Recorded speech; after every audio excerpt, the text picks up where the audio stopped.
So hello everyone. UPPCS prelims 2025 की अगर बात किया जाए तो साइंस एंड टेक्नोलॉजी के जो क्वेश्चंस हैं उनको डिस्कस करते हैं। जनरली देखिए यूपीपीसीएस के अंदर जनरल साइंस से काफ़ी अधिक प्रश्न होता है। जो जनरल साइंस के एनसीईआरटी अगर आप अच्छे से रीड करते हैं क्लास 10th वाली तो मैक्सिमम क्वेश्चन आप हैंडल कर सकते हैं।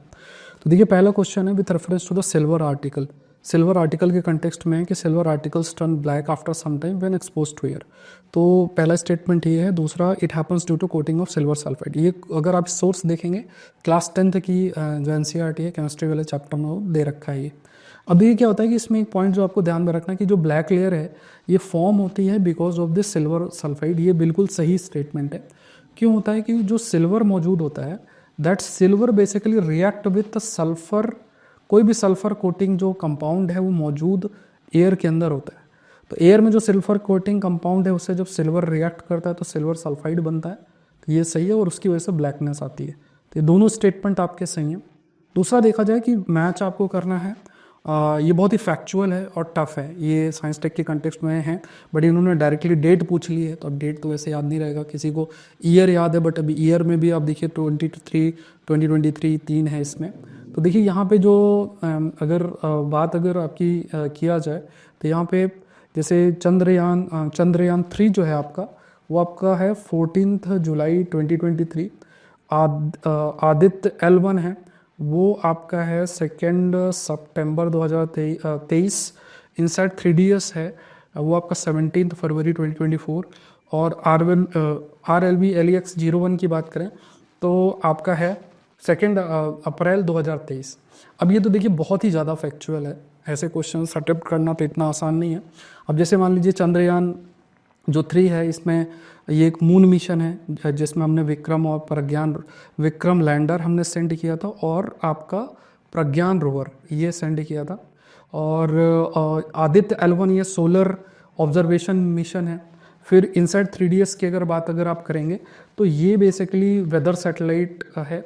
और फिर आपका है RLX LEX-01 की अगर बात किया जाए तो ये रीयूजेबल लॉन्च व्हीकल टेक्नोलॉजी है, इसको हमने डेमोस्ट्रेट किया था। तो ये चारों याद रखना, आंसर इसका बी होगा। नेक्स्ट देख लेते हैं। ये है आपका 2 स्टेटमेंट्स दे रखे हैं। तो ये स्टेटमेंट पहला है, generally an alloy of lead and tin is used as a material of fuse wire. Alloy of lead and tin has a higher melting point than copper and aluminium. ये assertion reasoning का प्रश्न। अब देखिए यहाँ पे भी if you talk about तो इसका भी सोर्स क्लास 10th की एनसीईआरटी में भी मेंशन्ड है और अगर आप गो थ्रू हो तो क्लास 12th के भी चैप्टर में मेंशन्ड है, क्लास 12 की एनसीईआरटी। तो ये दोनों ही स्टेटमेंट कंटेक्स्ट में देखा जाए तो पहला तो सही है और दूसरा जो इसमें कह रहा है कि हायर मेल्टिंग पॉइंट, हायर नहीं है लोअर मेल्टिंग पॉइंट की ज़रूरत होती है। जैसे जो एलॉय है लेड और टिन का वो लोअर मेल्टिंग पॉइंट है।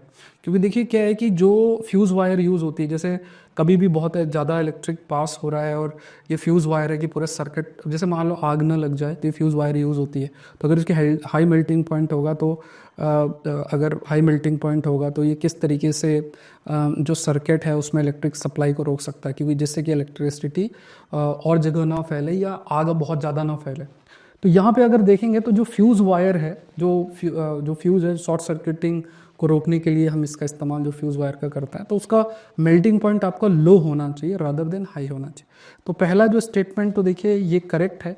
फ्यूज़ जो है वो हमेशा जो मेटल एलॉय का इस्तेमाल किया जाता है जिसमें जो कि ईजिली मेल्ट कर सके। तो जनरली ऐसे अलॉयज़ हमें यूज़ करने जैसे लेड और टिन है जो कि ईजिली मेल्ट कर सके, क्यों इनका लोअर मेल्टिंग पॉइंट आपका होता है। तो पहला सही है, दूसरा आपका गलत है। आंसर इसका सी आ जाएगा। अगर आप सिविल सर्विस की तैयारी कर रहे हैं तो अनअकैडमी से ज़रूर से जुड़े। इस दिवाली रोशन करो अपने ऑफ़र ये है आपका, अपने ऑफिसर बनने की राह को आप आसान कर सकते हैं। आप निश्चय बैच का हिस्सा बन सकते हैं और ये जो निश्चय बैच है इसमें पूरा का पूरा आपका यूपीएससी का मेंस का कोर्स अवेलेबल है with 1 year and above subscription. अगर आप लेते हैं तो उसमें आपको मेंस का भी प्रिपरेशन इंक्लूडेड है। ये प्राइस आप देखिएगा तो 17,999 के अंदर इसमें आपका पूरा का पूरा यूपीएससी की तैयारी है। जितने भी सब्जेक्ट्स आपको पढ़ने हैं, history, geography, polity, economics, science, current affairs, everything is there. Ultimate offer. उसके अलावा आप अनअकैडमी उत्सव का भी हिस्सा बन सकते हैं। इसमें आपको अपने आप को रजिस्टर करना है और अगर आपका नाम आता है तो उसमें आप ये सारे प्राइजेस जीत सकते हैं। तो बहुत ultimate opportunity, because 1.5 lakh plus rewards हैं जो कि काफ़ी ज़्यादा हैं, लगभग 21 करोड़ का जीतने का मौका है। तो ये बहुत अल्टीमेट ऑफर है और आप हिस्सा बन सकते हैं। हिस्सा ऐसे बन सकते हैं कि आपको जस्ट रजिस्टर करना है, आपका नाम आता है तो आप ये सब जीत सकते हैं। और इसके अलावा यूपीएससी के कई बैचेस 27-28 के लिए भी उसका भी आप हिस्सा बन सकते हैं। और डेडिकेटेड यूपीएससी मेंस बैच भी है, अगर आप अलग से भी करना चाहें तो वो भी आप कर सकते हैं। साथ में अगर आप 1 ईयर अबव सब्सक्रिप्शन लेते हैं तब भी आपको निश्चय बैच आपको साथ में मिलेगा। जैसे कंप्लीट यूपीएससी मेंस का कवरेज है, 75+ लेक्चर है, mock drills every week for time bound answer writing, ये सब कुछ इंक्लूडेड है। गैसेस लाइटर देन एयर है, कौन कौन सी गैसेस जो हैं इनमें से एयर से लाइटर है, कौन कौन सी गैसेस हैं? तो अगर आप हाइड्रोजन सल्फाइड की बात करेंगे तो हाइड्रोजन सल्फाइड लगभग इसका 36.5 ग्राम पर मोल इतना है आपका। इसके अलावा सल्फर डाइऑक्साइड की अगर हम बात करें तो ये 64 ग्राम पर मोल कंटेक्स्ट में है।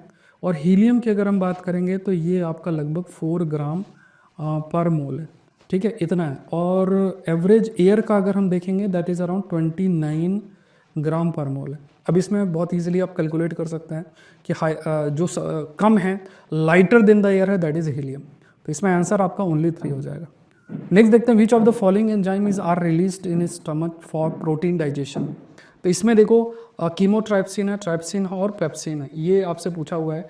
तो देखो जो पेप्सिन है ये बेसिकली क्या है, स्टमक में आपका पेप्सिन बेसिकली स्टमक से सिक्रेट की जाती है किस फॉर्म में, एज आ पेप्सिनोजन फॉर्म के अंदर ये स्टमक में रिलीज़ की जाती है।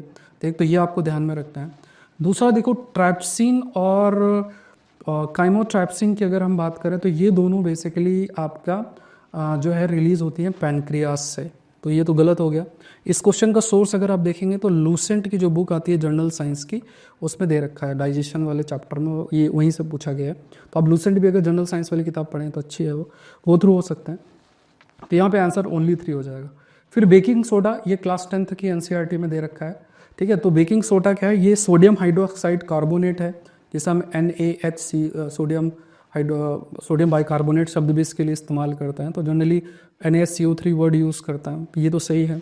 इसके अलावा अगर आप देखें तो फायर एक्सटिंग्विशर के रूप में यूज़ होता है, ये भी सही है। क्यों सही है, बिकॉज अगर सेकेंड देखें तो बेकिंग जो सोडा है वो केमिकल फायर एक्सटिंग्विशर के रूप में यूज़ होता है, बिकॉज जैसे ही वो हीट होता है तो कार्बन डाइऑक्साइड जो है वो रिलीज़ होती है। और कार्बन डाइऑक्साइड जो अगर रिलीज़ होती है तो क्योंकि फायर को बर्न करने के लिए ऑक्सीजन चाहिए, CO2 रिलीज़ होगी तो फायर जो है वो नहीं जलेगी। तो यहाँ पे दोनों स्टेटमेंट आपके सही हो गए। नेक्स्ट देखते हैं which of the following pair is not correctly matched. Not correctly matched आपसे पूछा है। अब देखिए लैक्टिक एसिड कर्ड है, सही बात है, ये लैक्टिक एसिड कर्ड में मौजूद होता है। बेसिकली जो लैक्टिक एसिड बैक्टीरिया कर्ड के अंदर होते हैं वो प्रोड्यूस करता है। फिर टार्ट्रिक एसिड अगर देखें तो ये टार्ट्रिक एसिड आपका ग्रेप्स में मौजूद होता है, ये भी ठीक है।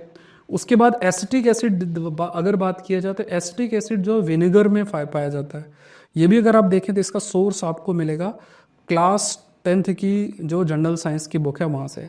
तो देखिए एनसीईआरटी अगर आप रीड करते हैं ना तो बहुत हेल्प मिलेगी। तो क्लास 10th की एनसीईआरटी से ये भी प्रश्न है आपका। तो यहाँ पे स्टेटमेंट 1 मतलब 1 और 2 जो है वो आपका सही है। फिर आ जाता है which of the following with reference to blood is correct. ये भी अगर आप लूसेंट की बुक देखेंगे जनरल साइंस की वहाँ पे भी है और एनसीईआरटी की क्लास 10th की बुक में भी है। तो यहाँ पे दे रखा है पहला कि blood is composed of plasma and different type of cell. तो प्लाज्मा लगभग 55% होता है और बाकी दूसरे जो सेल्स हैं वो लगभग 45% होता है, ठीक है। तो प्लाज्मा लगभग आपका 50 लगभग आपका जो है दैट इज़ अराउंड 55% और दूसरे जो सेल्स हैं दैट इज़ जिसमें RBCs और WBC प्लेटलेट्स ये सब आते हैं तो वो लगभग 45% आपका होता है। अब दूसरा क्या कि हीमोग्लोबिन का प्रेजेंस है वो ब्लड को रेड करता है, तो बहुत इजी बात है, तो ये बिल्कुल सही बात है। तो दोनों स्टेटमेंट आपके सही हैं, इस पर आंसर जो होगा बोथ 1 और 2 हो जाएगा। नेक्स्ट देखते हैं कंसीडर द फॉलोइंग स्टेटमेंट। ये टिपिकल 70 kg मैन की कंटेक्स्ट में दिया गया है। तो देखिए 70 kg मैन के अंदर लगभग 100 ग्राम के आसपास सोडियम, लगभग 140 ग्राम के आसपास पोटेशियम और लगभग 4.5 ग्राम के आसपास आयरन और कॉपर आपका लगभग 100 मिलीग्राम होना चाहिए, ठीक है, 100 मिलीग्राम। तो सबसे कम आपको जो चाहिए वो 100 है, कॉपर की बात है, ठीक है। तो इस पर पहला कॉपर आ जाएगा, फिर जो है फिर आपका आयरन आ जाएगा, फिर आपका सोडियम आ जाएगा और फिर आपका पोटेशियम आ जाएगा। तो फिर ये आंसर हो जाएगा 3, 4, 1, 2। नेक्स्ट देखते हैं with reference to the acid and basis की बात अगर किया जाए तो acid solutions have pH more than 7 तो गलत है, लेस देन 7 है। बेसिक सॉल्यूशन है पी इज लेस देन है तो मोर देन 7 है, ये उन्होंने उल्टा कर दिया है। ये भी क्लास 10th के एनसीईआरटी में दे रखा है, तो दोनों स्टेटमेंट आपके गलत हैं। With reference to the isotope के कंटेक्स्ट में भी क्लास 10th की एनसीईआरटी से क्वेश्चन है। Atoms with identical atomic number, atoms with identical atomic number but different mass number are known as isotope. ठीक है, सो यहाँ पे एटम्स जिसमें आइडेंटिकल एटॉमिक नंबर और डिफरेंट एटॉमिक मास नंबर है तो उन्हें आइसोटोप बोलते हैं। सही स्टेटमेंट है। प्रोटियम, ड्यूटेरियम और ट्राइटियम ये आइसोटोप कार्बन के नहीं है, हाइड्रोजन के आपके they are basically linked with hydrogen. ठीक है, तो कोई भी एटम होता है उसके अंदर आपका प्रोटॉन है, न्यूट्रॉन है और इलेक्ट्रॉन मौजूद होता है। तो मास कहाँ से जनरेट होता है? मास बेसिकली जो जनरेट होता है एटम का, या एटम का मास बेसिकली प्रोटॉन और न्यूट्रॉन को मिला के जो है वो जनरेट होता है। तो एटम्स जिसमें एटॉमिक जहाँ पे आइडेंटिकल एटॉमिक नंबर आपका हो और डिफरेंट एटॉमिक मास नंबर हो तो उसको आइसोटोप शब्द बोलते हैं। ये सही है, क्लास 10th की एनसीईआरटी में दे रखा है। तो आंसर जो होगा आपका D only. Arrange the following electromagnetic radiation, decreasing order में आपको इसको जो है अरेंज कर रहा है। तो यहाँ पे अगर आप देखेंगे गामा रेज लगभग 10 raise to the power, gamma rays की अगर बात करें 10 raise to the power 19 gigahertz के आसपास है। और एक्स रेस की बात अगर किया जाए तो ये लगभग 10 raise to the power 18 hertz, ये 10 raise to the power 19 hertz है, ये 10 raise to the power 18 hertz है। रेडियो वेव्स आपकी लोवेस्ट है लगभग 10 रेज टू द पावर 3 से लेकर 10 raise to the power 9 gigahertz के आसपास, नॉट गीगा हर्ट्स। और अल्ट्रा वायलेट की अगर हम बात करेंगे तो ये लगभग 10 raise to the power 15 hertz है। ठीक है, 10 raise to the power 15 hertz के आसपास है। तो यहाँ पे अगर अब इसको आप अरेंज कर लीजिए अपने हिसाब से, तो यहाँ पे सबसे डिक्रीजिंग फ्रीक्वेंसी की अगर बात करेंगे तो आप अरेंज अगर करेंगे तो आंसर 1423 है। तो मतलब आपका डिक्रीजिंग कंटेक्स्ट में देखा जाए तो आपका जो है गामा रेस, फिर एक्स रेस, फिर यूवी रेस, फिर आपका रेडियो वेव्स। नेक्स्ट देखते हैं, given below are the two statement, one is labelled as assertion और दूसरा आपका रीजनिंग है। इवापोरेशन जो स्वेट में है from skin dissipate body heat, high humidity on hot day increases discomfort. तो यहाँ पहला स्टेटमेंट तो देखिए सही है। जो स्वेटिंग होती है तो जो स्वेटिंग का जो प्रोसेस आपका है तो स्वेटिंग के प्रोसेस से हमारा शरीर थोड़ा मतलब ये it facilitate in cooling our body, तो ये सही स्टेटमेंट है आपका। ठीक है, तो व्हेन हीट इवापोरेट्स, ये काफ़ी सारा जो हीट है स्किन से उसको अब्जॉर्ब करता है। मतलब जब स्वेटिंग होती है, जब स्वेट से ऑपरेट होता है, जैसे पसीना है वो ऑपरेट होगा तो उससे साथ जो हीट है स्किन से वो भी अब्जॉर्ब होती है। सही बात है। दूसरा कहा जाता है कि जो हाई ह्यूमिडिटी है, हाई ह्यूमिडिटी से it reduces the rate of sweat evaporation. मतलब अगर मान लो कि स्किन है और या बहुत हाई ह्यूमिडिटी है, बहुत अधिक अगर मॉइस्चर हमारे आसपास मौजूद है तो इससे स्वेटिंग या स्वेट इवापोरेट जो नहीं होता, तो इससे अनईजीनेस बढ़ती है। ठीक है, तो यहाँ सेकंड जो ये रीजनिंग दे रखा है कि high humidity on hot day increases discomfort, ये स्टेटमेंट सही है। अब देखिए इसमें ना, जैसे ये स्टेटमेंट तो सही है बट क्या इसको हम करेक्ट एक्सप्लेनेशन लेंगे, ये थोड़ा सा है। अब इसमें वो ले भी सकते हैं, नहीं भी ले सकते, बिकॉज दोनों इंडिपेंडेंट स्टेटमेंट के रूप में तो देखो जो है सही है। ठीक है, दोनों इंडिपेंडेंट स्टेटमेंट के रूप में तो सही है। बट जैसे मान लो अगर स्वेट का ऑपरेशन ह्यूमन स्किन से होता है, इट डिसिपेट्स बॉडी हीट, तो बॉडी हीट को मतलब रिलीज़ करने में या बॉडी हीट को जो आपका स्वेटिंग है या फिर जो पसीना है वो जब इवापोरेट होता है तो उसके साथ ही बॉडी हीट भी आपका ट्रांसफ़र हो जाता है। तो इसमें अगर रीजनिंग एक्सप्लेन, अगर आपको रीज़न देना है, that has to be in the context of कि कैसे वो इवापोरेशन इस जो स्वेट है उसका इवापोरेशन फैसिलिटेट कर रहा है, डिसिपेट मतलब फैसिलिटेट कर रहा है हीट को रिलीज़ करने में। तो अगर ऐसा कुछ रीज़न होता तब हम ए और आर मतलब ये हम बता पाते कि एक स्टेटमेंट है और आर उसका रीज़न है। तो यहाँ पे ये स्पेसिफिक जो स्टेटमेंट दे रहा है कि high humidity on hot day increases discomfort, ये एक इंडिपेंडेंट दूसरा स्टेटमेंट है। ठीक है, तो ये डी भी हो सकता है और इसका ए भी हो सकता है।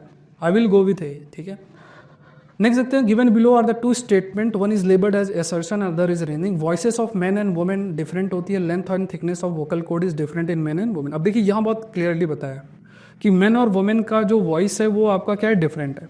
ठीक है। पिचेस वेरी करते हैं, जैसा मेन जो है उसकी वॉइस लोअर पिच्ड होती है, वुमेन की हायर पिच्ड होती है, मेन का लॉन्गर और थिकर वोकल कॉर्ड होता है, ठीक है, जो कि स्लोअर वाइब्रेट करता है।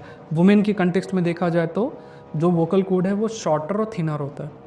तो यहाँ पे देखो ये दोनों ये भी सही है, ये भी सही है, और are basically is the reason of A.